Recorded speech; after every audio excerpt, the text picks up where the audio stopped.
வந்து கொண்டிருக்கிறார்.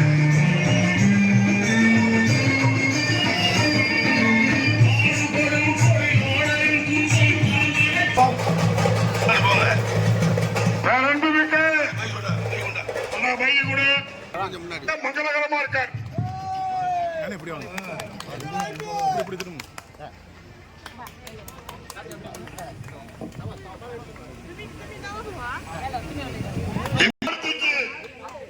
மங்களகரமாக நம்முடைய உங்கள் வீட்டு பிள்ளை வழக்கறிஞர் மரியாதை செலுத்துகிறார், மாலை அணிவிக்கிறார். வெற்றி வேட்பாளர் உங்களுடைய பொன்னான வாக்குகளை உரிமையோடு உங்களிடத்தில் உங்கள் வீட்டு பிள்ளை அருமை பெரியவர்களே, தாய்மார்களே, வாக்கு கேட்டு வந்து கொண்டிருக்கிறார்.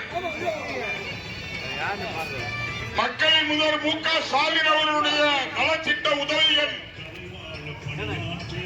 மீண்டும் உங்கள் கைகளுக்கு வந்து சேருவதற்கு உங்கள் அனைவருக்கும் முதற்கண் பணிவார்ந்த வணக்கத்தை நான் இந்த நேரத்தில் தெரிவித்துக் கொள்ள கடமைப்பட்டிருக்கிறேன். வருகிற சட்டமன்ற தேர்தலில் திராவிட முன்னேற்ற கழகத்தினுடைய வேட்பாளராக, நம்முடைய மதச்சார்பற்ற முற்போக்கு கூட்டணியின் வேட்பாளராக ஐபி செந்தில்குமார் என்கின்ற நான் உதயசூரியன் சின்னத்திலே உங்களை தேடி உங்களிடத்திலே வாக்குகள் கேட்டு வந்து கொண்டிருக்கிறேன்.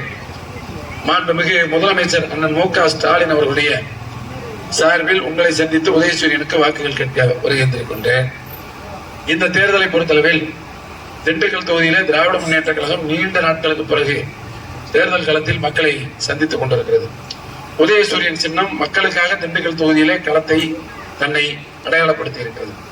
எனவே உங்களுக்கு உழைக்க உதயசூரியன் திண்டுக்கலுக்கு வந்திருக்கிறது. எனவே நீங்கள் உதயசூரியனுக்கு வாக்களித்து உங்களுக்கு உழைக்க உதயசூரியனுக்கு வாய்ப்பு கொடுக்க வேண்டும். உதயசூரியனுக்கு வாய்ப்பு கொடுக்கிற பொழுது நான் உங்களுக்காக மக்கள் பிரதிநிதியாக அந்த பொறுப்பை ஏற்று உங்களுக்காக உழைப்பேன் என்கிற உறுதியை மட்டும் சொல்லி, மாண்புமிகு முதலமைச்சர் அவர்கள் இன்றைக்கு பல்வேறு திட்டங்களை செயல்படுத்திக் கொண்டிருக்கிறார். மகளிர் உரிமை தொகை மாதம் 1000, தேர்தலுக்கு பிறகு அது 2000 உங்களுக்கு கிடைக்கப் போகிறது. அதே போல காலை உணவு திட்டம் இப்பொழுது 5ஆம் வகுப்பு வரை கொடுக்கப்படுகிறது. இந்த தேர்தல் முடிந்ததற்கு பிறகு 8ஆம் வகுப்பு வரை அது விரிவுபடுத்தப்பட இருக்கிறது. அதே போல நம்முடைய பிள்ளைகள் படிக்கிற கல்லூரிக்கு போகிற பிள்ளைகளுக்கு தமிழ் புதுவன் புதுமை பெண் திட்டம் 1000 ரூபாய் இப்பொழுது கொடுக்கப்பட்டுக் கொண்டிருக்கிறது.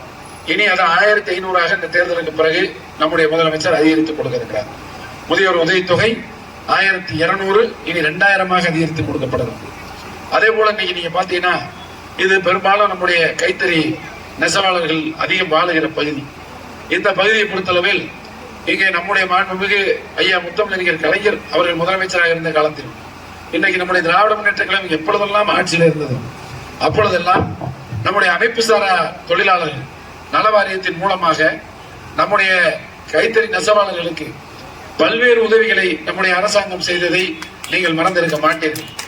முதலாக நம்முடைய கைத்தறி நெசவாளர்களுக்கு இலவச மின்சாரத்தை கொடுத்தது திமுக. ஐயா கலைஞர் அவர்கள் தான் முதலாக அவர்களுக்கு நம்ம இலவச மின்சாரத்தை கொடுத்தார். இன்றைக்கு நம்முடைய முதலமைச்சரை பொறுத்தளவில் இன்னைக்கு பல்வேறு நீங்க விசைத்தறியாக இருந்தாலும் கைத்தறியாக இருந்தாலும் அனைத்து அந்த தொழிலாளர்களுக்கும் இன்னைக்கு அந்த தொழில் சூழ்நிலைக்கு ஏற்ற வகையில பல்வேறு உதவிகளை இன்றைக்கு செய்து கொண்டிருக்கிறார். இந்த தேர்தலுக்கு பிறகு நெசவாளர்களின் மீது அதிக கவனம் செலுத்தப்படும் என்று இன்னைக்கு முதலமைச்சர் அவர்கள் செல்லுகிற இடத்தில் பேசுகிற போது சொல்லியிருக்கிறார். அது மட்டும் இல்ல, இன்னைக்கு நம்ம ஒரே ஒரு விஷயத்தை மட்டும்தான் சொல்றேன். நம்முடைய சௌராஷ்டிரா சமூக மக்கள் நிறைந்த இந்த பகுதியில நான் உங்களுடைய கவனத்துக்கு கொண்டு வர விரும்புவது என்னன்னா, இன்னைக்கு ஒரு மாய தோற்றத்தை ஏற்படுத்த முயற்சி செய்யறாங்க. தயவு செய்து நீங்க விழிப்புணர்வோடு இருக்கணும். நம்ம கோவில், இந்த கோவில் இங்கதான் நிக்கிறேன், நடராஜன் நிக்கிறேன், அவர் நகர்மன்ற தலைவராக இருக்கப்ப இந்த கோயில் இந்து சமய அறநிலைத்துறை எடுப்பதற்குரிய ஒரு நீதிமன்றத்தினுடைய உத்தரவை வைத்து இந்த நம்முடைய சமுதாயத்துக்கு சொந்தமான அந்த கோவில் நம்முடைய சொத்துக்களை எல்லாம் இந்து சமய அறநிலைத்துறை எடுப்பதற்கு முயற்சி செய்த பொழுது அன்றைக்கு நம்முடைய மண்ணின் மைந்தர் ஐயா ஐ பெரியசாமி அவர்கள் தான் முதலமைச்சர் ஐயா கலைஞர் இடத்துல போய் சொல்லி, இன்றைக்கு இருக்கக்கூடிய முதலமைச்சர் அண்ணன் ஸ்டாலின் இடத்துல குறிப்பா அவர்கிட்ட சொல்லி நம்முடைய கோவிலையும் நம்முடைய கோவிலுக்கு சொந்தமான சொத்துக்களை எல்லாம் மீட்டு இன்றைக்கு நம்முடைய நிர்வாகஸ்தர்களுடைய கட்டுப்பாட்டிலே, நம்முடைய சமுதாயத்தினுடைய நிர்வாக கட்டுப்பாட்டிலே இன்றைக்கு இருக்கிறது என்று சொன்னால் அதற்கான அந்த பெரிய உதவியை நமக்கு இருந்து செய்தவர் முத்தமிழறிஞர் தலைவர் கலைஞரும் இன்றைக்கு முதலமைச்சராக இருக்கிற அண்ணன் மு.க. ஸ்டாலின் அவர்களும் தான் என்பதனை மட்டும் இந்த நேரத்தில் சொல்லி உங்களுக்காக நாங்கள் உழைப்போம்.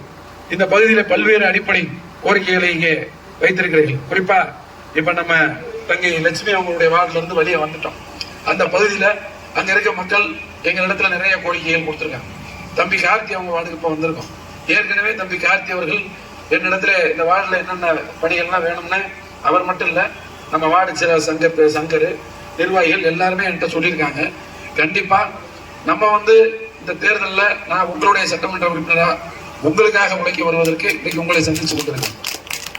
எனக்கு நீங்க வாய்ப்பு கொடுக்குறப்ப நான் இன்னைக்கு ஒரே ஒரு விஷயத்த மட்டும் சொல்றேன். ஒரு கவுன்சிலரை போல ஒரு சட்டமன்ற உறுப்பினர் இனி இந்த தொகுதியில பார்ப்பாங்க.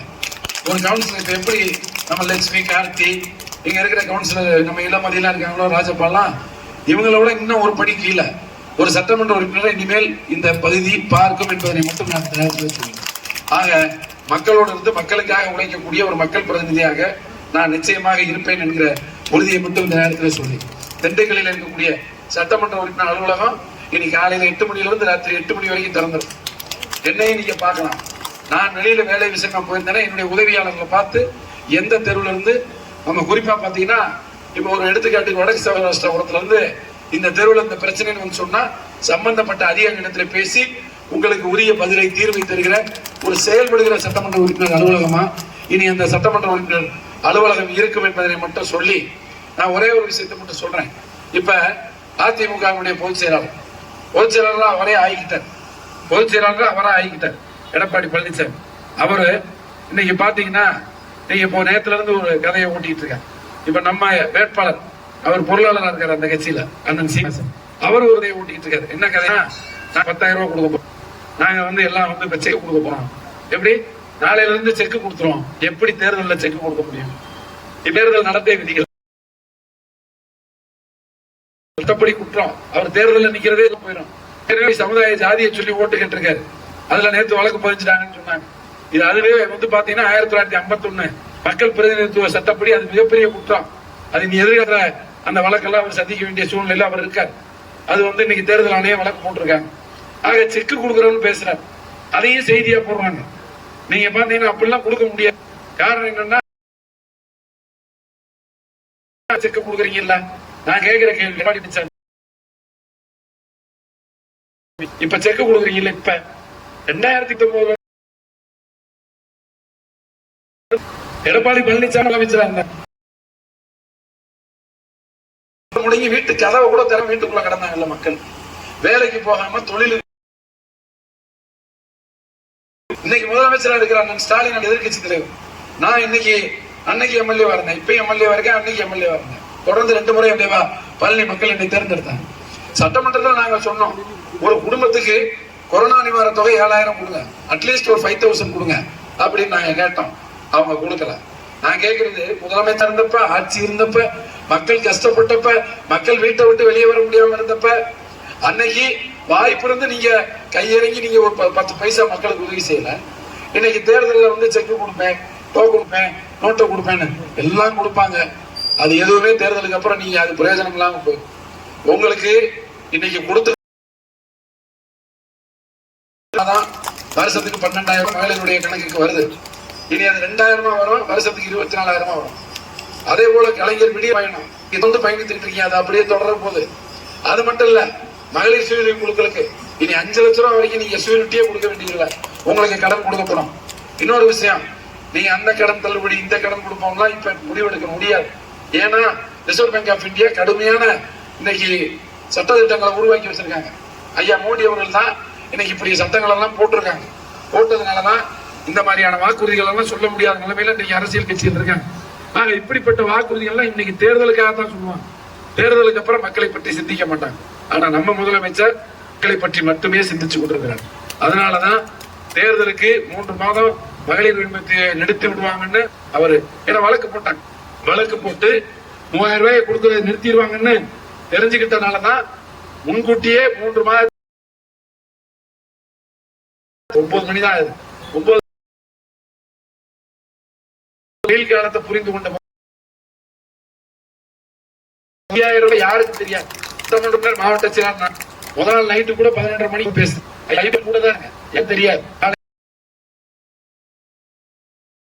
மக்களை பற்றி சிந்திக்கிறார், மக்களுக்காகவே தன்னை அர்ப்பணித்து உழைத்துக் கொண்டிருக்கிறார். அதற்கு நீங்க சிந்தாமல் சிதறாமல் ஒரு ஓட்டு கூட தயவு செய்து வீணடிச்சிடாங்க. இது நம்முடைய தமிழ் காப்பாற்ற, நம்முடைய வாழ்வாதாரத்தை காப்பாற்ற, நம்முடைய பிள்ளைகளுடைய எதிர்காலத்தை காப்பாற்ற நீங்கள் வாக்களிக்கிற வாக்கு என்பதனை மட்டும் சிந்தித்து ஆதரிப்பீர், வாக்களிப்பீர். உதயசூரியன், உங்களுக்கு உழைக்க எனக்கு ஒரு வாய்ப்பு கொடுங்க. நிறைய வாய்ப்பு எல்லாத்துக்கும் கொடுத்துட்டீங்க, எனக்கு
இப்பதான் பிடிச்சீங்களா? என்னன்னே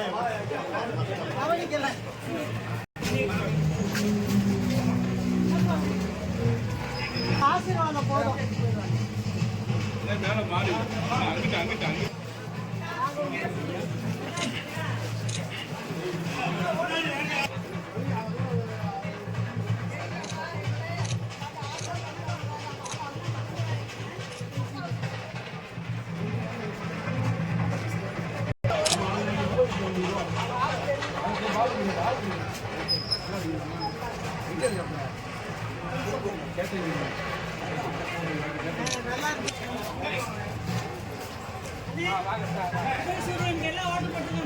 எல்லாரும் வணக்கம் சொல்லாங்க, யாரும் தெரிய மாட்டேங்குது.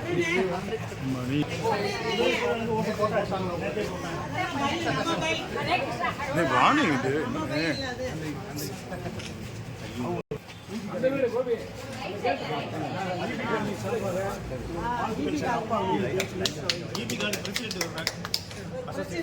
அவர் சாப்பிட்டு முக்கியமானவர்.